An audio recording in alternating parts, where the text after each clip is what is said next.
If everyone was just nose to tail, we would never have this issue, and everyone would always fire in the restart box. But people start gaming the system, and this is what you get. As a sport, how do they carve a special day for themselves? Crew chief, you might as well expect you're going to hear a lot of flack. You never know when you're just going to have an off weekend. I've kind of gotten the ability to have the platform that I want, and it is my platform, and I can speak to whatever I feel like talking about. We were in the mix, and it makes it a lot more fun when you're in the mix than you are just struggling and trying to figure out what direction to go. Yeah, it's tough. It's tough, and sorry for being bouncy the roads here. It's like if you have, the all-you-can-eat buffet every single day of the week, people are going to get tired of it, right? So if it's a special thing, I think people get more excited for it. Hi, Bo. Raise your hand up so she can see it. There you go. Truthfully, even as a company, I think it was, very head-scratching why at the beginning all four of us just went instantly straight to the back. We just really struggled. Well, welcome on to the Backstretch. I am News 5's Heather Williamson. Oh, man, has it been a week for Denny Hamlin. He starts the week on Sunday, winning the race at Richmond, albeit with a little controversy because a lot of people are questioning whether or not he jumped the restart. He pretty much admitted that he did, and it's the NASCAR. But that wasn't even the biggest thing that happened. On Friday, we wake up to the overnight Twitter war between him and Speedway Motorsports owner and general manager Marcus Smith. Interesting little exchange that those two had on Twitter. I'm actually going to talk about that in my final thoughts, but it's been a week for Hamlin. So luckily for us, Hamlin is the guest this week on the Backstretch, one of two guests that we actually have this week. Now, I did talk to Denny on Wednesday, which was before his little incident with Marcus. So obviously I didn't get to ask him about that specifically, but I don't necessarily think it's necessary to get his opinion on that. He said what he needed to say in the wake of that on Twitter later in the day on Friday. So we'll push that off there to the final thoughts. We'll talk about that. We do get a chance to talk about the restart. I also talk about the restart with Chris Carrier, our expert and NASCAR crew chief. And then our other guest this week is Josh Williams. Williams, of course, running full-time in the Xfinity Series for Kaulig Racing. He's running part-time in the Cup Series for them as well. He's running this week at Martinsville. So it's great to catch up with him. He's got such a unique perspective. There's a little bit of a wave, and I talked about this with him. I don't know if 2 or 3 people constitute a wave, but there are a few more older drivers getting their first chance in NASCAR. Specifically, I talked about him and Josh Berry getting kind of their chance. I think Bubba Pollard actually got a start for JR Motorsports recently. So short track drivers getting chances to see what their chops might be in NASCAR. Maybe a little bit this is coming at the same time that, like, not necessarily from the same background, but definitely an older driver getting their chance to show their NASCAR chops, and Shane Van Gisbergen. So fascinated by that whole idea. So Josh and I talk about that. Great interview. You're really going to enjoy it. Lots to get to this week. So I'm going to stop rambling. Let's go. Joining us now is our crew chief, Chris Carrier, who is also the crew chief for the number 75 Food Country Truck in the Craftsman Truck Series. So Denny Hamlin's co-owner, Michael Jordan, is known as Jumpman. But after the win at Richmond this weekend, fans were going, come on, Hamlin, he jumped, man. You like that joke, don't you? Yeah, I like that. That's pretty good. I like that. When you look at the video, it is clear that Hamlin jumped the restart, and NASCAR agreed after watching the film on Monday. But what can they do about it in the moments after the race when Hamlin's out there doing donuts? Heather, I mean, nothing really. Yeah, he went early. Technically, and jumped the restart. Was it a lot? Not in my mind. I'm sure it was a lot in Martin Truex's mind, and some others. But they're kind of in a box to where if you take away a race from a guy in a situation like that, I don't know. I just don't think it's what they want to do. Now, I think they made it very plain that if that had happened earlier in the race, maybe 30 laps to go, or maybe 30 laps in, or any time in between that, whatever, and it was blatant, then they would assess a penalty. That leaves the guy that gets penalized time to recover. If 30 laps to go, maybe not, but at least it's not last lap, this is for the win or not. I didn't really go along with Truex's comments about him using him up in the corner. I think Harvitt said it best when, as the commentator, he said, hey, he's trying to win the race. That's what we're supposed to do. That's what we get paid to do. That's what this is all about. I know Martin was PO'd, well, and he had good reason. Hamlin feels like, because he's the interview we're going to hear here in a little bit, that he won the race not on that restart, but on the pit stop.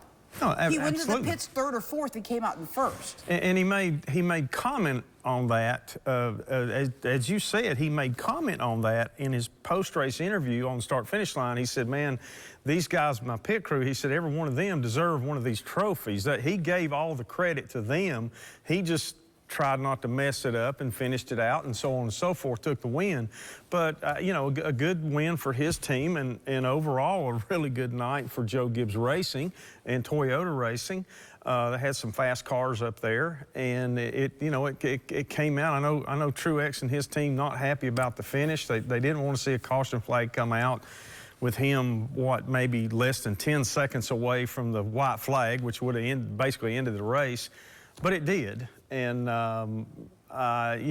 tempers flared a little bit, and I guess that's what makes it a little bit interesting. Hey, that's what short track racing is. That's what short track racing is. It's not everybody is not going to be happy. You're going to have very few that are happy after a short track race. Richmond is a frustrating place. It's easy to get lost in what the pit strategy is. If you're a driver, you're out there wondering what in the world's going on. Why are we pitting now? Why are all these cars passing me? It takes a lot of discipline, from the driver and the crew chief. And the crew chief, you might as well expect you're going to hear a lot of flack from your driver and maybe somebody else. What are you doing? What do you think you're doing? But you're sitting there trying to make this decision. Say, okay, how do we come out the best? By pitting now under green, pitting 10 laps before some other cars will pit, or 10 laps after. Once you put new tires on, you're running, 2 seconds faster than everybody else. And it's hard. It's very difficult. And, for it to come down to the last thing, Truex, they dominated the race. They proved that. And then get it took away from them, I'd be ticked off too. Yeah, we all would, but that's racing. The attendance at Richmond was terrible, and the ratings were really not that much better. Considering the ratings were up significantly when they moved Bristol off of Easter, is it time to end the Easter experiment? I know how you feel on this one. Absolutely. I don't think we need to be racing on Easter. I don't think we need to be racing on Easter weekend, to be honest with you, because what we observed not only happens on Sunday, but the whole story happens throughout the week, as Christians believe. So I think it's time to move on from that. In my opinion, I don't like the fact that they race on Easter Sunday, and I never have and never will. But somehow if you put that to a side and you say, okay, now wait a minute, on this particular weekend we're not having good ratings and we're not having good crowds. Maybe it's just because people want to spend time with their families instead of go to race. Let me flip this on you a little bit. Okay. So as a sport, how do they carve a special day for themselves? In other words, what NASCAR is looking at when they race on Easter is the NFL has Thanksgiving, the NBA plays on Christmas. We want a piece of that pie. So if it's not Easter, where does NASCAR carve out a piece of that pie? Well, I don't know the answer to that, Heather. They race on Memorial Day. They race on 4th of July. They race on Labor Day. I guess that's not the top three or the biggest three out of the holidays, but they race on all of those, plus they race 36 weekends a year. So you also have to think about the guys that are putting on this show, the lions, the monkeys, and the tigers, all of us. I'm a monkey, but putting on the show and being there throughout and missing a lot of other weekends and special dates throughout their family's history that, like, okay, they might want this weekend for a whole family to be together. I don't know that there is not an answer that's going to satisfy everybody. Right. There's just not. It's Right, not. for sure. Everybody's going to find something wrong with every answer you come up with, or every idea you come up with, or every solution you come up with. Somebody's going to shoot it full of holes and say, no, that won't work. I think, in my opinion, it's time for NASCAR to take a stand to say, okay, we're not doing this. It's off season during Christmas for NASCAR, Right. and it's also after the season for Thanksgiving. So those kind of come naturally along. We've raced on Labor Day, Memorial Day, July 4th weekend. I mean, the days fall a little bit different, but we've done that throughout the time. And to be honest with you, nobody on the race teams that I know of really fuss about it. You know, they did just like, we raced at Daytona on the 4th of July for years, you know, and that's what we did. That's how we kind of celebrated July 4th. Memorial Day the same way, and Labor Day at Darlington, the Southern 500. Man, it's like, if you don't do that, I don't know, there's something wrong with you. You know, that's where you ought to be. But I don't know. The facts, you stated the facts are up, like, okay, the ratings are down and the attendance isn't very good. That's what we're doing it for. And I think maybe to find another time, you know, what would be wrong with maybe a Thursday night race or a Wednesday night race or something? But I don't have, that's beyond my education levels. So But I'll it's leave fun that. to talk about. It's for fun to sure. talk about. And I did love it when you all raced on Wednesdays at Bristol. I thought that was great. Yeah, I think a lot of the Cup teams would like doing that. It would give them, give them weekends with their families, because that's what they need. Now, what their TV ratings would be and what the attendance would be, somebody else have to predict that. But I think it'd be pretty cool. It'd be an interesting experiment for sure. All right, this Yes, ma'am. weekend, NASCAR heads to Martinsville, second straight weekend on the Virginia short track. Can teams take anything from Richmond and apply it this weekend, or are the tracks just too different? I think they're the same enough to where there's things they can learn, things they can apply to the two different racetracks. It's not like Richmond's not Bristol. It's not high banked. It's not, it's not Dover. It's not any place like that. It's got pretty flat corners, and the grip level is low. What the teams are looking at, and I know probably they're pulling their hair out a little bit this weekend, the spring race, when it's cold, is hard to predict because grip will be low, and the amount of rubber that the racetrack will take, that is always a big factor, and it will determine how the cars drive as the race goes on and as they go from used tires to new tires after a pit stop. I know, talked to a couple people this weekend actually that are dealing with the Xfinity race on Saturday, and they're Saturday night, and it's going to be cool, and they're thinking, there's not going to be a lot of grip, and we're probably going to be like really, really loose all weekend and all through the race. So they kind of go off their past notes, their historical stuff, and they compare like, okay, what changes did we make to run good when it was cool in the spring versus on days that it was hotter and slicker and racing in the daytime. It's a pretty big difference. All right. Well, first of all, thanks for joining us, and obviously a good week for you, coming off a big win at your home track, becoming the second driver to win twice this year. What does that mean for the momentum of your team to already have 2 wins under your belt? Yeah, I mean, with a Clash, it's 3, right? What I love seeing is the stickers lining up on the seat post of the car, and so we were looking at it today. We're like, we need 3 more win stickers to have to call FedEx and say we need to move your decal down. So that's a problem that we hope to have sometime in the middle of this season or towards the end of it. So it feels good. It really does. I mean, we set some high aspiration goals for this team going into this year. We knew we had a very fast Camry. I wanted to win at least 5 or 6 races. I think that if I fell short of that, then I would be pretty disappointed in the season. I mean, it's super high goals, but I think that it was achievable, and I think this puts us on pace for that. So, I mean, obviously you've done so much in your career and you're still chasing that championship. Is it more important than ever to get those wins because of all the bonus points? I mean, we saw Martin Truex Jr. basically make his way through the whole playoffs, even though they didn't run very well because of all the bonus points they got. 100%. Yeah, that's just the way this format kind of works. And so you need to, stack up all the points that you can. The goal for us, to be more specific, was over the next, in Richmond, you got Martinsville and one other track, and say, if we can get 14 bonus points by the time we get to the third race, then we're going to be on track with where we want to be. We just need three more to do it. So we're going to a track in Martinsville this weekend that we feel very confident in winning.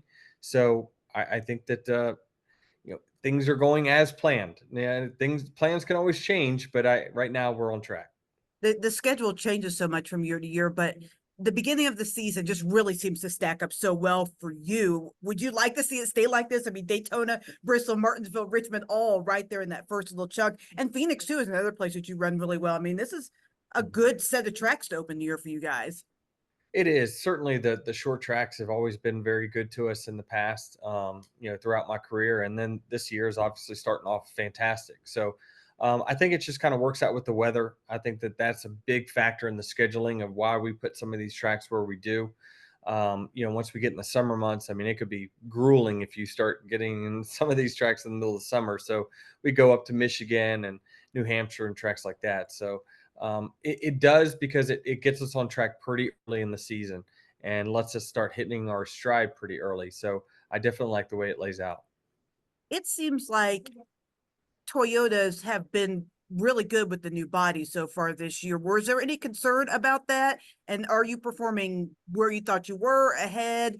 How do you think it's been to start the season? It's been about what I've expected. I expected, the only reason you can set goals of 5 to 6 wins in a season is you better know that your car is going to be fast. And I felt like, the upgraded Camry XSC is just a little bit better than the TRD Pro that we had last year.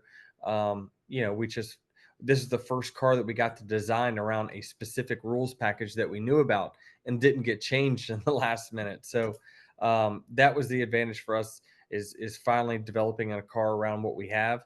And it's running like we expected. And I think that hopefully we continue to learn with it like others are doing with their cars, and we continue to get better. Gonna take your driver hat off a little bit and switch to your owner hat.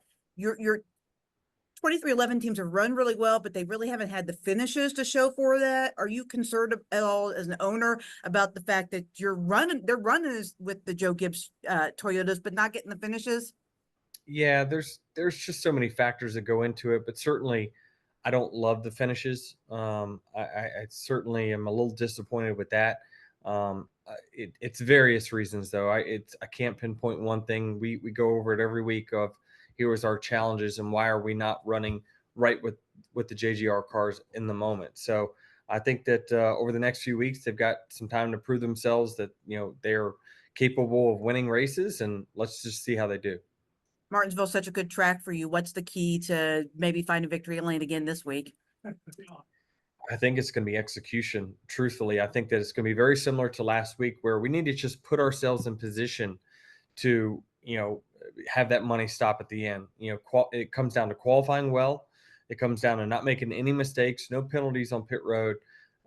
If you go to the back, you will not be seen ever again. It's just part of the racing nowadays.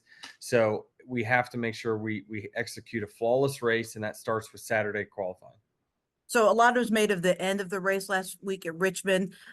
Various opinions, but if you had to do over, would you have done anything different at the end of the race last week on the restart? No, I wouldn't have, because I was reacting to what my competitors were doing. Right, they were trying to take the advantage that the leader had by rolling up on them, and so I was trying to negate what they were doing with a counter move. So if everyone was just nose to tail, we would never have this issue, and everyone would always fire in the restart box. But people will start gaming the system, and this is what you get. But it's I certainly did whatever I felt I needed to do to win the race. Josh, thanks for joining us today. You're running the Cup race up at Martinsville. Since you mentioned you just came out of the competition meeting, second Cup start of the year. How excited are you to hit the track at Martinsville?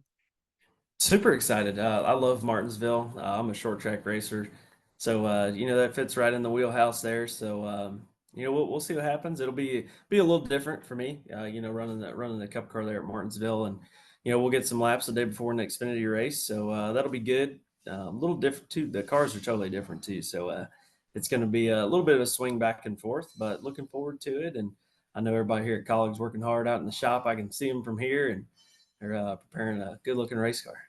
I talked to Josh Berry for this interview a week ago, another short track guy. Do you look at these races as, I mean, not just on the Cup side, but especially on the Xfinity side where you're running full time, as opportunities for you because of your short track background? Yeah, I think that's the best tracks that guys like that me and Josh Berry can go to show off our talent. I mean it's what we're really good at. It's what we've done for years. So it definitely shows. And last weekend at Richmond, tire management, things like that were huge. So you've seen the guys that had a little bit of that background excel in races like that. What's the last year been like for you? I mean, it's got to be a little bit of a whirlwind, right? I mean, you were running your team, you were, kind of struggling to get in there, and all of a sudden now here you are a Kaulig, you're running full time in the Xfinity series, you get Cup series starts. I mean, this has got to be like a dream come true. Yeah, it's been a crazy roller coaster. I was, I'd probably say 3/4 mark last year. I really didn't want to do this anymore. Which is unfortunate because I mean that's what I've grown up doing my whole life, and just wanting to be a race car driver and things like that. But it's just frustrating. This sport is it's different. It'll knock you down as fast as it can pick you up. So when Matt Kaulig and Chris Rice called me for this opportunity, it's like a little bit of a weight lifted off my shoulders, right? Every driver wants to run for a high caliber team, and everybody here at Kaulig is definitely high caliber. So it's been interesting. I've gained a lot of fans over the last 12 months, so it's pretty cool to see and just grow my brand, and kind of people are getting to know me outside of the race car too. What I do with my development stuff, with younger kids and things like that. So it's been cool to see the fans coming to me and they're like, man, I really didn't watch NASCAR, but you're my favorite driver. I watch it every weekend now. So it's cool to kind of bring that old school mentality back to the sport and get these people excited about a race car driver again. How important is that? It's interesting you brought that up because I mentioned I talked to Josh. How important is it to kind of for you guys to kind of, you seem to be bridging the gap between those local short track guys and NASCAR, because both you guys, and there's a few others in the sport for sure, that are just kind of like your old school short track Saturday night racers. I mean, do you feel that you are a bridge from kind of racing series or types of racing?